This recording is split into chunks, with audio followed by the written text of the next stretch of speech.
Hello friends, मैं Shweta Oberoi, astrologer, numerologist, vastu specialist Delhi से। आज हम बात करने वाले हैं नए साल की। कैसा रहेगा ये नया साल, कैसा रहेंगे आने वाला 2023, क्या क्या चीज़ें मिलने वाली हैं हमें, कैसा रहेगा 7 नंबर का ये अंक हम सब के लिए। 7 नंबर केतु का है। केतु मोक्ष के कारक हैं, बहुत सारी चीज़ों से हमें काटते भी हैं। कई बार कोई रोग नया चल रहा, बड़ा चल रहा हो तो उसके आने से वो रोग भी ख़त्म हो जाता है। केतु फेम भी देते हैं, केतु देते हैं हमें प्रसिद्धि। केतु हमारे घर के जो बेटे हैं, जो हमारा वंश का आगे हमारा नाम रोशन करते हैं, वो सब केतु हैं।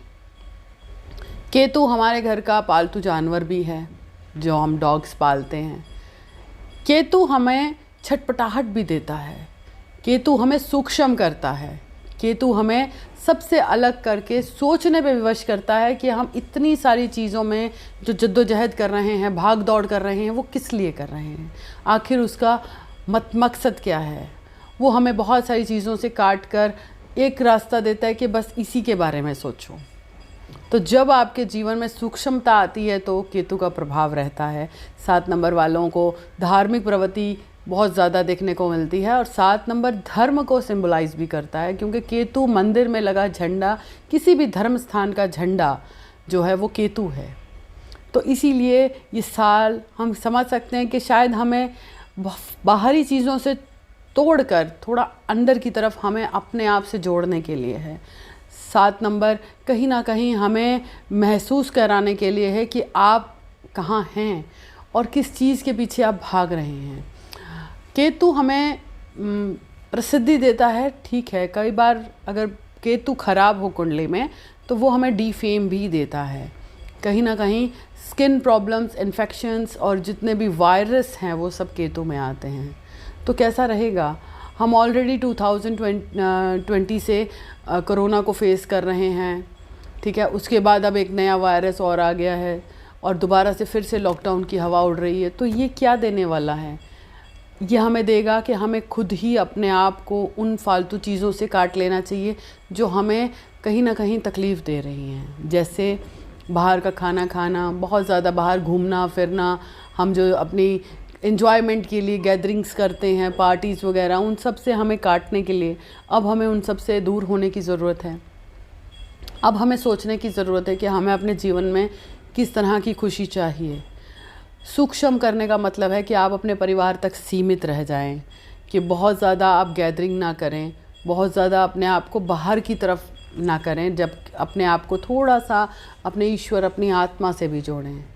सूर्य केतु के नक्षत्र में उच्च के होते हैं, इसका मतलब यह है कि आत्मा मुक्ति चाहती है। आत्मा जन्म पर जन्म नहीं लेना चाहती है, आत्मा मुक्ति ही चाहती है। उसका आखिरी जो डेस्टिनेशन है वो मुक्त हो जाना है। उसका डेस्टिनेशन बार बार शरीर लेना, जन्म लेना नहीं है।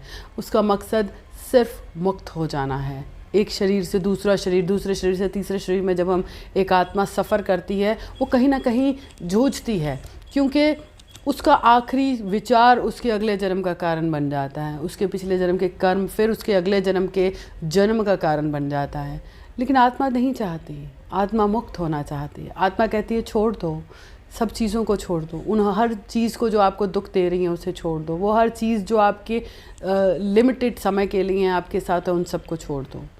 तो वो आत्मा मुक्त होना चाहती है। आत्मा ईश्वर के सिमरन में रहना चाहती है। आत्मा चाहती है कि मैं ईश्वर सिमरन करूं और ईश्वर के चरणों में लीन हो जाऊं।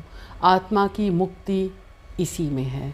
और ये साल 2023 हमें इन्हीं सब चीज़ों के साथ जोड़ता हुआ, धर्म के साथ जोड़ता हुआ, अपने ईश्वर के साथ जोड़ता हुआ हमें महसूस होगा। और इस साल में हमें महसूस होगा कि हमने जो अपने जीवन में बहुत सारी चीज़ों को बांध रखा है, बहुत सारे रिश्ते नाते, फ्रेंड सर्कल, बहुत सारी चीज़ों से जो हम जुड़े हुए हैं, उन सब से अब हमें निकलने का समय आ गया है। देखा जाए तो ये कोरोना के अंत की और हमारे आगे के जीवन को प्रैक्टिकल बनाने की भी है। राहु काल में जब 2020 आया, राहु कोरोना लेकर आया।